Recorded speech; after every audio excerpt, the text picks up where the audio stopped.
जय गुरु जी के चरणों में कोटि कोटि नमन, अनंतम अनंतम शुक्राना। प्यारे गुरु जी के चरणों में संगत जी हम कर रहे हैं जी नवरात्रों में शिव पुराण का पाठ, वो भी उसका पढ़ रहे हैं हम। बहुत ही स्पेशल अध्याय, बहुत ही पवित्र अध्याय उमा संहिता 26 अध्याय से शुरू करते हैं। आइए गुरु जी से आज्ञा ले लेते हैं। प्यारे गुरु जी से ओम नमः शिवाय, शिव जी सदा सहाय। ओम नमः शिवाय, गुरु जी सदा सहाय। थैंक यू गुरु जी, शुक्राना गुरु जी, शुक्राना गुरु जी। संगत जी, आज के इस अध्याय का विशेष महात्म्य यानी कि इसकी विशेष महिमा में विशेष इम्पोर्टेंस है, क्योंकि बहुत सारा के इस तरह के उपाय बताए गए हैं शिव जी के मुख से, जिससे कि हम काल पे विजय पा सकते हैं। काल पे तो विजय कलयुग में हम क्या ही पाएंगे संगत जी, पर अपने शरीर को निरोगी रख सकते हैं, रोग रहित रख सकते हैं और एक स्वस्थ जीवन व्यतीत कर सकते हैं। तो इस अध्याय को जरूर पढ़िए। नवरात्रों में इसे पढ़ना, उमा संहिता के इस विशेष अध्याय को जहाँ पर हम काल पे विजय पाने की बात कही गई है, बहुत ही सुखदायी होता है और जीवन को विशेष महत्व देता है। चलिए स्टार्ट करते हैं इसे। काल को जीतने का उपाय, नवधा शब्द ब्रह्म एवं तुंकार के अनुसंधान और उससे प्राप्त होने वाली सिद्धियों का वर्णन।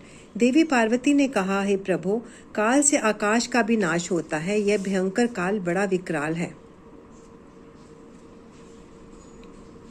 वह स्वर्ग का भी एकमात्र स्वामी है। आपने उसे दग्ध कर दिया है, परंतु अनेक प्रकार के स्तोत्रों द्वारा जब उसने आपकी स्तुति की तब आप फिर संतुष्ट हो गए और वह काल पुनः अपनी प्रकृति को प्राप्त हुआ, पूर्णतः स्वस्थ हो गया। आपने उससे बातचीत में कहा, काल तुम सर्वत्र विचरोगे किंतु लोग तुम्हें देख नहीं सकेंगे। आप प्रभु की कृपा दृष्टि होने और वर मिलने से वह काल जी उठा तथा उसका प्रभाव बहुत बढ़ गया। अतः महेश्वर, क्या यहाँ ऐसा कोई साधन है जिससे उस काल को नष्ट किया जा सके? यदि हो तो बताइए, क्योंकि आप योगियों में शिरोमणि और स्वतंत्र प्रभु हैं। आप परोपकार के लिए ही शरीर धारण करते हैं। शिव बोले, देवी, श्रेष्ठ देवता, दैत्य, यक्ष, राक्षस, नाग और मनुष्य किसी के द्वारा भी काल का नाश नहीं किया जा सकता, परंतु जो ध्यान परायण योगी है वे शरीरधारी होने पर भी सुखपूर्वक काल को नष्ट कर देते हैं। वरारोहे, यह 5 भौतिक शरीर सदा उन भूतों के गुणों से युक्त ही उत्पन्न होता है और उन्हीं में इसका लय होता है। मिट्टी की देह मिट्टी में ही मिल जाती है।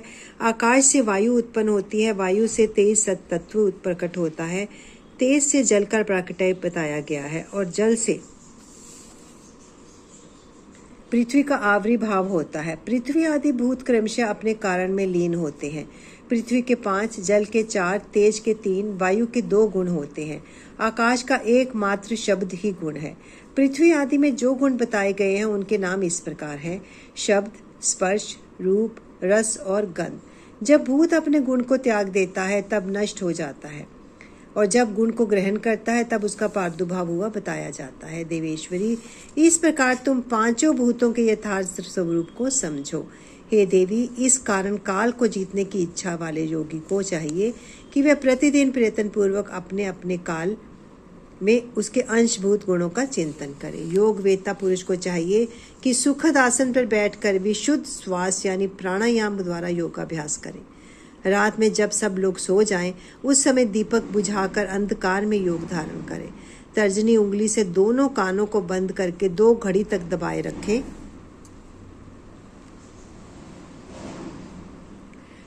इस अवस्था में अग्नि प्रेरित शब्द सुनाई देता है। इससे संज्ञा के बाद का खाया हुआ अन्न क्षण भर में पच जाता है और संपूर्ण रोगों तथा ज्वर आदि बहुत से उपद्रवों का शीघ्र नाश कर देता है। जो साधक प्रतिदिन इसी प्रकार 2 घड़ी तक शब्द ब्रह्म का शास्त्राकार करता है, वह मृत्यु तथा काम को जीतकर इस जगत में स्वच्छंद विचरता है और सर्वज्ञ एवं समदर्शी होकर संपूर्ण सिद्धियों को प्राप्त कर लेता है। जैसे आकाश में वर्षा से युक्त बादल गरजता है, उसी प्रकार उस शब्द को सुनकर योगी तत्काल संसार बंधन से मुक्त हो जाता है। तदंतर योगियों द्वारा प्रतिदिन चिंतन किया जाता हुआ वह शब्द क्रमशः सूक्ष्मतर हो जाता है। देवी, इस प्रकार मैंने तुम्हें शब्द ब्रह्मा के चिंतन का क्रम बताया है। जैसे धान चाहने वाला पुरुष पुलाव को छोड़ देता है, उसी तरह मोक्ष की इच्छा वाला योगी सारे बंधनों का त्याग कर देता है।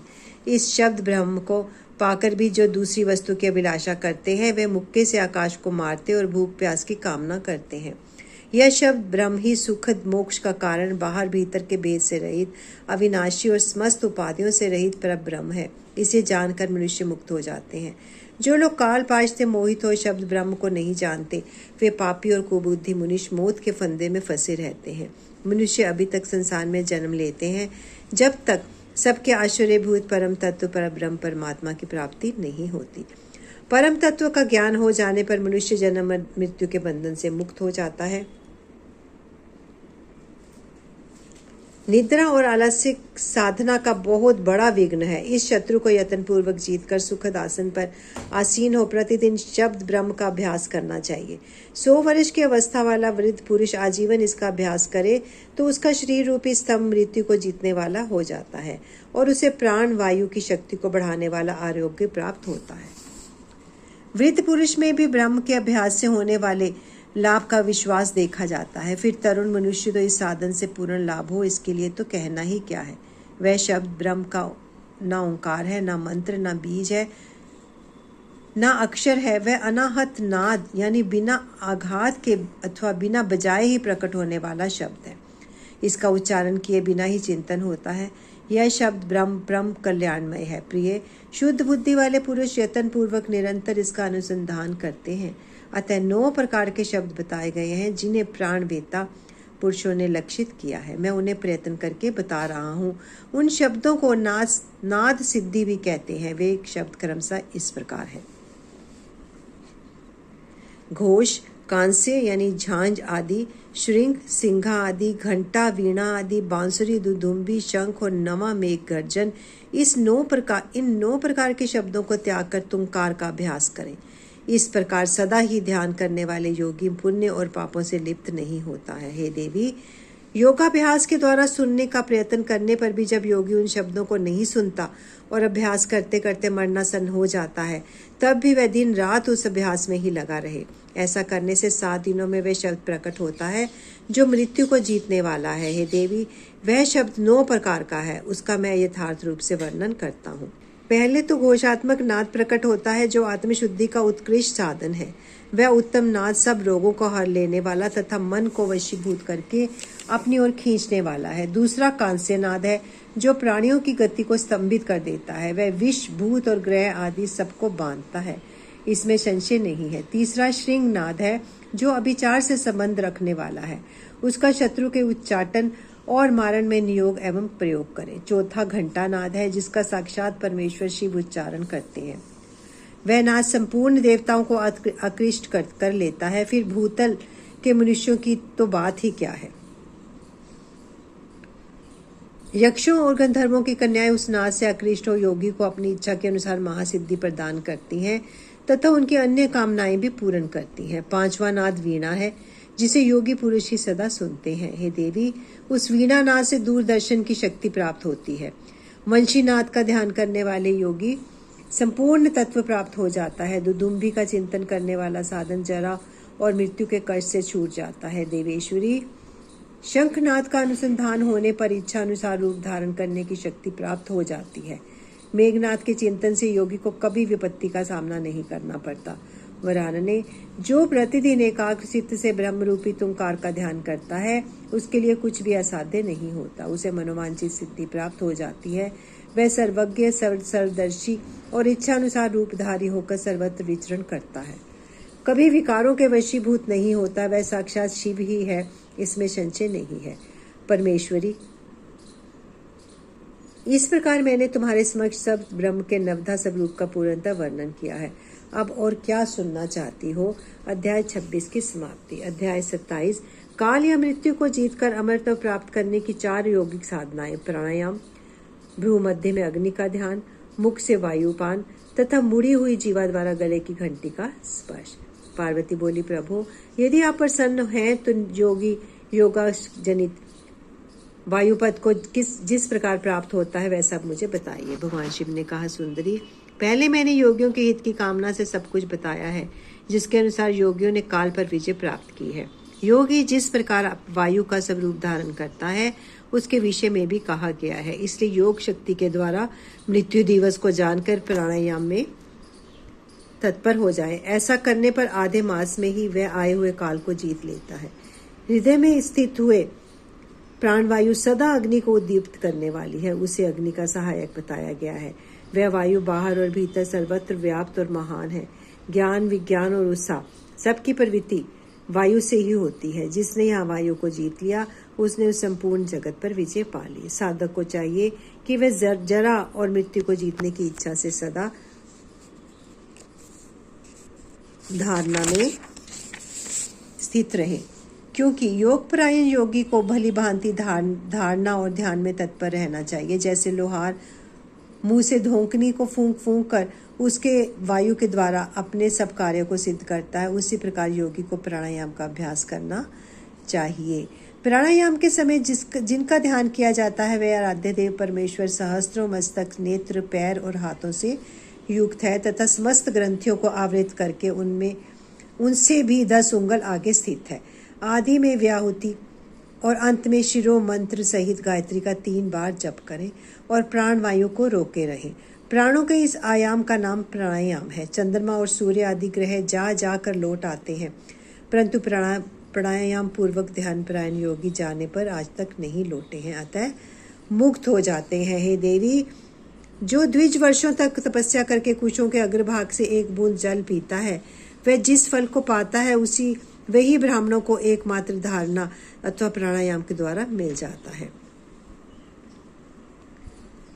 जो द्विज सवेरे उठकर एक प्राणायाम करता है वह अपने संपूर्ण पाप को शीघ्र ही नष्ट कर देता है और ब्रह्मलोक को जाता है। जो आलस्य रहित होकर सदा एकांत में प्राणायाम करता है वह जरा और मृत्यु को जीतकर वायु के समान गतिशील हो आकाश में विचरता है।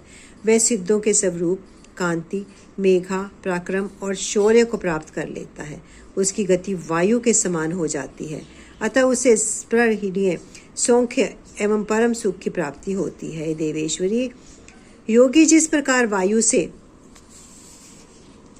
सिद्धि प्राप्त करता है वह सब विधान मैंने बता दिया। अब तेज से जिस तरह वह सिद्धि लाभ करता है उसे भी बता रहा हूँ। जहाँ दूसरे लोगों की बातचीत का कोलाहल ना पहुँचता हो, ऐसे शांत एकांत स्थान में अपने सुखद आसन पर बैठकर चंद्रमा और सूर्य यानी वाम और दक्षिण नेत्र की कांति से प्रकाशित मध्यवर्ती देश भ्रू मध्य भाग में जो अग्नि का तेज अव्यक्त रूप से प्रकाशित होता है उसे आलस्य रहित योगी दीपक रहित अंधकार पूर्ण संस्थान में चिंतन करने पर निश्चय ही देख सकता है, इसमें संशय नहीं है। योगी हाथ की उंगलियों से यत्न पूर्वक दोनों नेत्रों को कुछ कुछ दबाए रखे और उनके तारों को देखता हुआ एकाग्रचित्त से आधे मुहूर्त तक उन्हीं का चिंतन करे।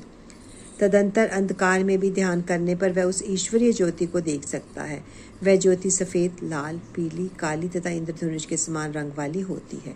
भौहों के बीच में लटाटवर्ती बाल सूर्य के समान तेज वाले उन अग्निदेव का साक्षात्कार करके योगी इच्छानुसार रूप धारण करने वाला हो जाता है तथा मनोवांछित शरीर धारण करके क्रीड़ा करता है। वह योगी कारण तत्व को शांत करके उसमें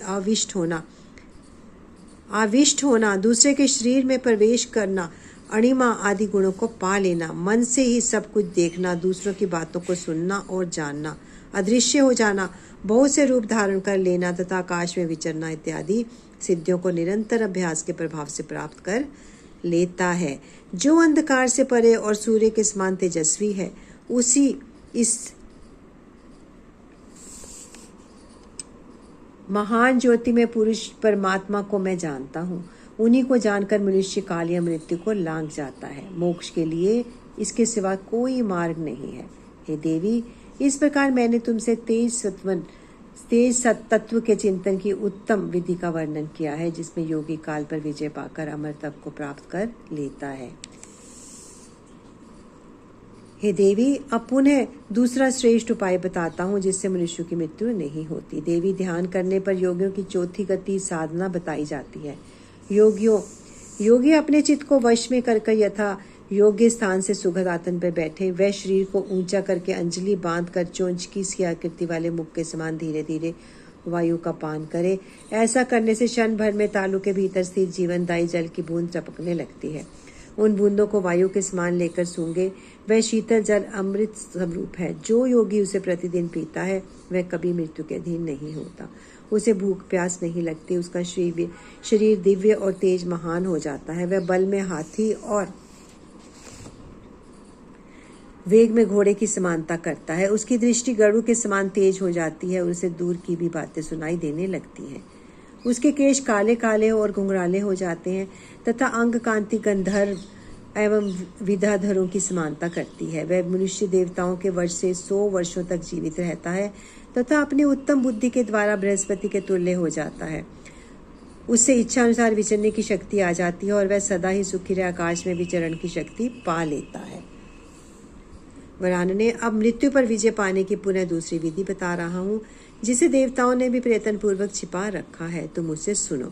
योगी पुरुष अपनी जीवा को मोड़कर तालू में लगाने का प्रयत्न करे। कुछ काल तक ऐसा करने में क्रमशः लंबी होकर गले की घंटी तक पहुंच जाती है। तदंतर जब जीवा से गले की घंटी सटती है तब शीतल सुधा का स्राव करती है। उस सुधा को जो योगी सदा पीता है वह अमरत्व को प्राप्त होता है। अध्याय 27 की समाप्ति। संगत जी यहीं पर अपनी वाणी को विराम देते हैं। गुरु जी से आज्ञा ले लेते हैं। संगत जी ओम नमः शिवाय। शिव जी सदा सहाय। ओम नमः शिवाय। गुरु जी सदा सहाय। शुक्राना गुरु जी, शुक्राना गुरु जी, लाख वारी शुक्राना, 100 वारी शुक्राना गुरु जी, हर पल का शुक्राना Guru ji. Thank you so much for everything Guru ji. तन तन गुरु जी। जय गुरु जी।